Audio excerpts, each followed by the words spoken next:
In the early 90s, I met my wife, Carol, and we ended up getting married in 1996. We were running a business back in Connecticut.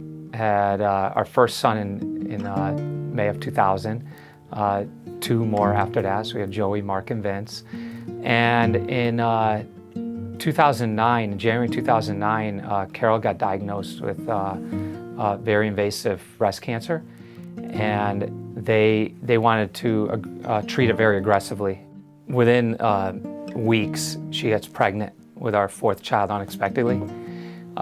And most people told us that we should have an abortion because the baby would not survive through the cancer treatments. So luckily, we didn't go that route. And my wife is the first woman with cancer that delivered a healthy baby in Connecticut. Her name is Rebecca. But in December 23rd of 2010, we were given the news that Carol only had 6 months or less to live.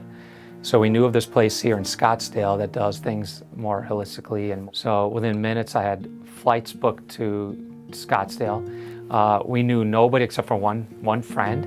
And I said, well, if we're gonna come here, we're pretty active in our church back in Connecticut. I asked my friend, I said, what church should we go to? And he says, you should go to Scottsdale Bible. So that Sunday, we went to Scottsdale Bible, and I thought we were at a big church back in Connecticut.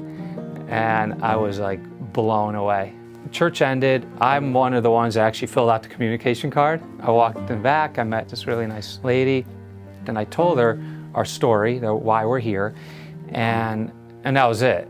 The next day, Jessica Neal went and visited my wife. And I said, I mean, I'm not even in this church for 24 hours, and here's somebody from the church that's visiting my wife at the hospital. So we became really connected with a lot of people. The kids love coming to this church. They're excited. Got involved with Awana. Even though how big it is, we just made so many connections, so many great people that helped us here.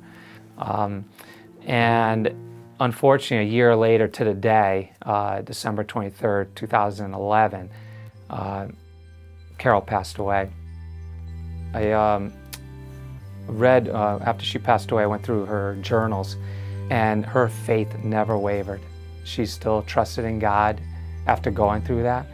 And that night that she passed away, my son, he says his prayers, and then he says, and thank you, God, for making Mommy feel better. So he got it. He probably still sits there going, I wish Mommy was here, but he got it that she's in a better place. And you know, they're healthy children knowing what they've gone through in their life, but you could tell they're missing their mom. I believe kids need their mother. You know, they need their father, but they need their mother. So, you know, I would have loved for the story to end, you know, and now here's Carol. But I think, you know, you have to realize that all the stories are not always going to end that way. That, if anything, I just feel thankful that I'm able to be there for my kids, and but it isn't without God's grace. My name is Angelo, Manuele, and this is my story.